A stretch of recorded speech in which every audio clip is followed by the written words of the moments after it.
오늘은 저희들이 예수님께서 사망의 권세를 깨뜨리시고 다시 살아나신 부활절 예배를 드리고 있습니다.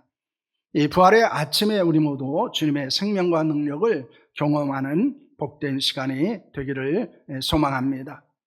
먼저 감동적인 부활절 이야기를 하나 나누도록 하겠습니다.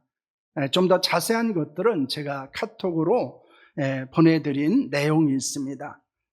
오늘 저녁 8시에 KBS 1TV에서 기독교 140주년 특집 다큐멘터리 사람, 기적의 시작이라고 하는 그런 영상을 이제 방영하게 됩니다. 그것을 보시면은 여러분들이 어떻게 복음이 우리나라에 전해졌고 또 어떻게 그 복음이 지금 이르게 되었는지에 대해서 이제 자세하게 설명을 하고 있습니다. 1885년 4월 5일 바로 오늘과 같은 부활절 아침에 한 척의 배가 인천 제물포항에 도착을 하게 됐습니다. 그 배에는 언더우드 선교사와 아펜젤로 선교사가 있었습니다. 그들은 복음을 품고 조선 땅을 처음으로 밝은 선교사입니다. 그래서 앞에 나와 있는 분이 언더우드 선교사고 뒤에 이제 콜수염이 난 분이 아펜젤로 선교사입니다. 언더우드 선교사는 장로교 목사였고 그리고 아펜젤로 선교사는 감리교 목사였습니다. 그 아펜젤로는 첫 선교 보고서에서 이렇게 이야기합니다. 우리는 부활절에 이곳에 도착했다. 그날 사망의 철장을 깨뜨리시고 부활하신 주님께서 조선의 결박을 끊고 하나님의 자녀로 자유케 하시기를 기도했다. 이런 선교 보고를 하게 됩니다. 그리고 이 언더우드와 그리고 아펜젤러를 비롯해서 많은 선교사들의 헌신을 통해서 이제 우리 나라는 많은 자유를 경험하게 됩니다. 부활은 단순히 역사적 사건만이 아니고 오늘 지금 여기 살아계시는 예수님께서 우리의 죄악과 죽음의 사슬을 벗어나게 하시고 영원한 생명과 자유의 길을 인도해 주신다는 것입니다. 그래서 선교사로부터 복음을 들었던 사람들이 많은 사람들이 이제 나라와 민족을 위해서 헌신했던 것들을 보게 됩니다. 그래서 이제 여성들도 배우게 되기도 하고요. 그리고 많은 사람들이 또 이 우상에서 벗어나는 이런 일들을 경험하게 되었습니다. 요한복음에는 7개의 표적과 7개의 예수님의 자기계시, 즉 나는 누구인가 하는 것에 관하여 말씀을 하고 있습니다. 오늘 본문은 예수께서 행하신 마지막 표적입니다. 그리고 그 표적의 목적은 예수님이 누구인가를 알려주시는 것입니다. 그래서 우리는 예수님께서 나는 부활이요 생명이다 라고 하는 선언은 바로 예수님께서 나사로를 살리시는 것으로부터 일어난다는 것을 보여주고 있습니다. 예수님의 나는 부활이요 생명이다 라고는 자기 계시의 배경은 무엇입니까? 예수께서 요한이 세를 베풀던 요단 동쪽에 계실 때 슬픈 소식을 듣게 됩니다. 그것은 베다니의 나사로가 병이 들었다는 것입니다. 나사로는 예수님을 사랑하던 친구, 때로는 사람이라고 말하고 있습니다. 또한 예수님께 향유를 붓고 머리털로 발을 닦던 마리아의 오라비기도 했습니다. 나사렛 누이였던 마르다와 마리아는 예수님께 사람을 보내요 나사로가 병이 들은 것을 알려주게 됩니다. 그 소식을 들은 예수님은 어떻게 하십니까? 4절 말씀입니다. 함께 합니다. 예수께서 들으시고 이르시되 이 병은 죽을 병이 아니라 하나님의 영광을 위하며 하나님의 아들이 이로 말미암아 영광을 받게 하려 함이라 하시더라 라는 말씀을 합니다. 예수는 나사로가 병이 들었다는 소식을 들었음에도 불구하고 하던 일을 중단하지 않으셨습니다. 오히려 그 병은 죽을 병이 아니라고 말씀합니다. 그 병은 하나님의 영광을 위한 것이고 그것을 통해서 하나님의 아들 곧 예수 그리스도께서 영광을 받으실 것이라고 말씀합니다. 예수님은 이틀을 더 지내시다가 친구 나사로가 잠들었는데 깨우러 가자라고 말씀하시면서 베단을 향해서 오게 됩니다. 예루살렘에서 베다니는 약 5리 정도 된다고 말합니다. 그것은 우리들이 생각하면은 뭐 잠깐 오셨다가 가실 수 있는 그런 거리이기도 합니다. 그런데 이틀을 더 보내시고 오십니다. 예수께서 베다니에 오셨을 때 이미 나사로는 죽어 사흘이 지난 후였습니다. 많은 사람이 나사로의 죽음을 듣고 마리아를 위로하고 있었습니다. 예수께서 오셨다는 소리를 들은 나사로의 누이들은 맞으러 나갑니다. 마르다는 예수님께서 그곳에 계셨다면 내 오라비가 죽지 않았을 것입니다 라고 말합니다. 그러나 이제라도 오셨기 때문에 예수께서 하나님께 구하면 무엇이든지 하실 수 있습니다 라고는 고백을 하게 됩니다. 그 고백을 들은 예수께서 무엇이라고 말씀합니까? 23절입니다. 함께합니다. 예수께서 이르시되 내 오라비가 다시 살아나리라 라는 말씀을 합니다. 예수는 마리다를 향해서 오라비 나사로가 살아날 것을 선언합니다. 그러나 마리다는 그것을 믿지 못합니다. 마지막 날 부활 때 살아날 것을 알고 있다고 말합니다. 그러나 예수님이 하신 말씀을 전부 이해하고 믿을 수 없었습니다. 왜냐하면 이미 죽어 사흘이 지난 사람이 다시 살아난다는 것은 결코 일어날 수 없는 일이었기 때문입니다. 마르다는 마지막 날에 있을 부활을 믿고 있었습니다. 우리에게도 이런 마르다와 같은 한계를 가지고 있는 믿음이 있을 수 있습니다. 우리의 믿음은 우리의 지식과 경험의 한계에 머무르는 것을 보게 됩니다. 그러나 하나님의 역사는 우리의 지식과 경험을 초월하여 일어납니다. 진정한 믿음은 우리가 생각을 초월하여 역사하시는 것을 믿게 한다는 것입니다. 절망적인 상황에서 기적을 기대하는 것이 믿음입니다. 그것을 믿는 것이 온전한 신앙입니다. 그 믿음이 우리에게 있기를 소망합니다. 그럼 우리의 진정한 믿음은 우리의 한계에 머무르는 것이 아니고 우리의 한계 너머에서 역사하시는 하나님의 능력을 바라보는 데 있습니다. 예수님은 마르다의 말을 들으시고 어떻게 하십니까? 25절 상반절 말씀을 보시면 예수께서 이르시되 나는 부활이요 생명이니 라는 말씀을 하고 있습니다. 여기서 부활이라고 하는 헬라어로 아나스타시스라고 하는 말입니다. 일어나라, 살아난다 라고 하는 뜻을 가지고 있습니다. 예수는 자신을 부활이요 생명이라고 말씀합니다. 이는 부활은 죄로 결과로 말미암아 죽은 생명을 살리는 것이기 때문입니다. 예수님께서 부활하셨기에 영원한 생명이 있습니다. 예수님은 생명 그 자체이십니다. 그리고 부활을 일으키시는 분이십니다. 예수님 부활을 말씀하셨을 뿐만 아니라 친히 부활하심으로 그것이 사실이라는 것을 증명하셨습니다. 예수님의 부활을 목표하고 확신한 초대교회 성도들이 전했던 복음의 핵심은 바로 부활이었습니다. 그러므로 부활이 없는 예수 그리스도, 부활이 없는 복음은 존재하지 않습니다. 부활을 믿지 않은 기독교도 존재하지 않습니다. 예수는 부활의 생명에 참여하기 위해서 무엇을 요구하십니까? 25절과 26절 말씀입니다. 함께합니다. 예수께서 이르시되 나는 부활이요 생명이니 나를 믿는 자는 죽어도 살겠고 무릇 살아서 나를 믿는 자는 영원히 죽지 아니하리니 이것을 내가 믿느냐라는 말씀을 합니다. 예수는 마르다를 향해 자신을 믿는 자는 죽어도 살겠고 살아서 믿는 자는 영원히 죽지 않는다고 말씀합니다. 그러면서 그것을 믿느냐 이렇게 질문합니다. 마르다는 주는 그리스도시요 세상에 오신 하나님의 아들이심을 믿습니다 라고 고백합니다. 예수님께서 요구하시는 믿음, 바로 이것이 우리에게 있어야 합니다. 그 믿음이 우리에게 부활에 참여하게 하고 하나님의 영광을 볼 수 있게 합니다. 그러므로 믿음 있는 자가 부활의 영광을 경험할 수 있다는 것을 우리에게 말씀합니다. 예수님은 나사렛 죽음 앞에서 어떻게 하십니까? 첫째는 우십니다. 33절과 35절, 36절 말씀입니다. 35절 말씀 함께합니다. 예수께서 그가 우는 것과 또 함께 온 유대인들이 우는 것을 보시고 심령에 비통히 여기시고 불쌍히 여기사라는 말씀을 합니다.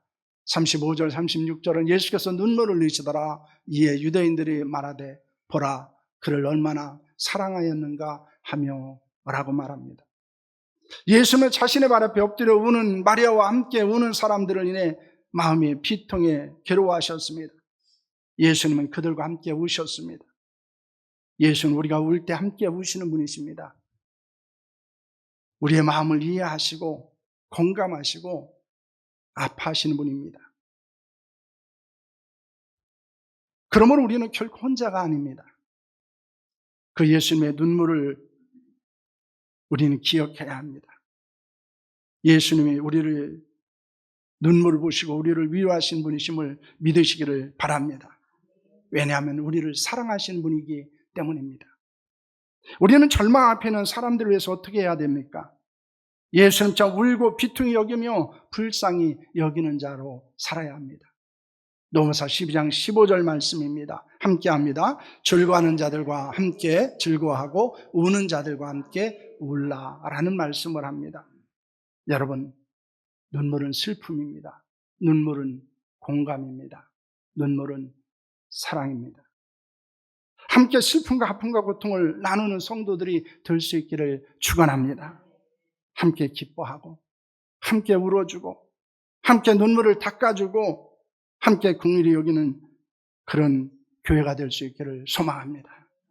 그래서 사랑하는 교회는 함께 울고 함께 웃는 공동체가 되어졌을 때 진정한 사랑을 경험할 수 있다는 것을 우리에게 교훈하고 있습니다.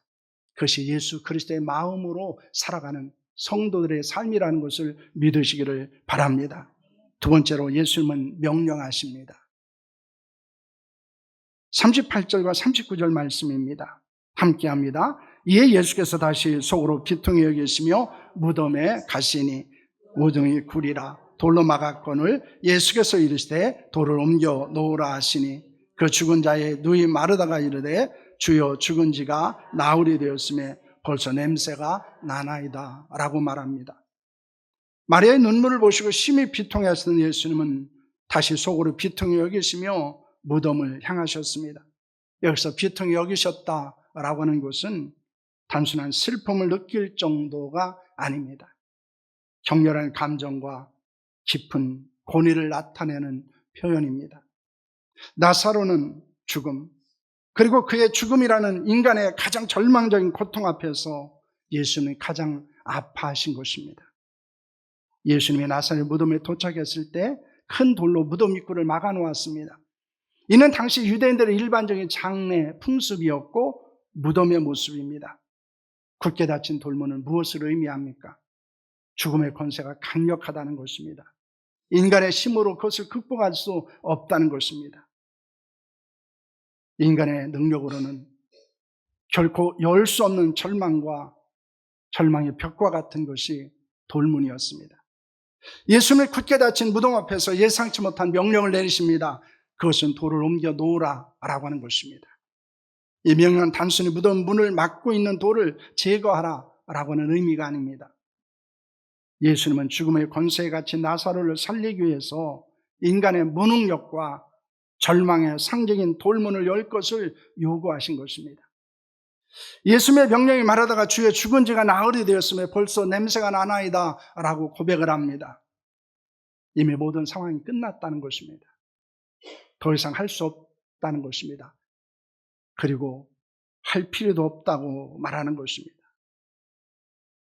우리는 눈앞에 현실적인 어려움에 압도되어 하나님의 능력을 제한할 때가 있습니다. 불가능하다고 단정하기도 합니다. 우리의 이성적인 판단과 경험에 갇혀서 역사하신 하나님을 온전히 신뢰하지 못할 때도 있습니다. 그러나 우리의 생각과 경험이라는 돌문을 열 때 하나님의 능력을 볼 수 있다는 것을 믿으시기를 바랍니다. 하나님의 말씀에 순종할 때 불가능해 보이는 상황 속에서 하나님의 행하시는 역사를 경험하게 될 것입니다. 이번 부활절에 우리는 불신과 의심의 돌문을 옮겨 놓아야 합니다.